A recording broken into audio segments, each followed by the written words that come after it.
Hi guys, இன்னைக்கு உங்க பர்சனோட message என்ன அப்படின்னு சொல்லிட்டு நம்ம பார்ப்போம். ஓகே,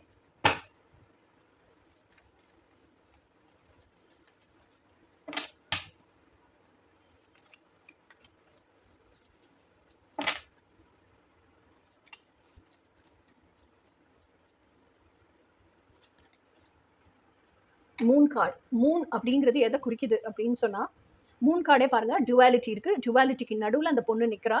அப்போ டுவாலிட்டிக்கு நடுவில் நிற்கும் போது she has to be stabilised, she has to be grounded, she has to always maintain that என்ன சொல்றது, அந்த சென்டர் பொசிஷன். ஓகேயா? ஸோ இன்னொன்று என்னன்னா, மூன் வந்து எப்படி வளர்ந்து தேஞ்சு காணாமல் போயிடும். திருப்பி அந்த காணாமல் போன ஸ்டேட்ல இருந்து கொஞ்சம் சின்ன அரும்பு விடும், திருப்பி ஃபுல்லாக வளரும், ஃபுல் மூன் ஆகும், திருப்பி தேஞ்சு காணாமல் போயிடும்.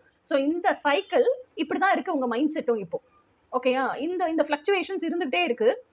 ஸோ மூன் வந்து எப்பவுமே எப்படி இருக்கும்னா, it is a dependent planet, satellite இல்லையா? சூரியன் கிட்ட இருந்து வெளிச்சத்தை வாங்கி தான் பிரைட்டா ஷைன் ஆகும். ஸோ நீங்களும் இப்போ டிபெண்டன்சிலேயே இருக்கீங்க. அதனால தான் இந்த டுவாலிட்டிக்குள்ள, சோஷியல் கண்டிஷனிங்குள்ள எல்லாம் சிக்கிட்டு இருக்கீங்க. So always learn to come out of it. இண்டிபெண்டா வாழ கத்துக்குங்க. யார்கிட்டயும் இந்த கோடிபெண்டன்சி எல்லாம் கட் பண்ண கத்துக்குங்க.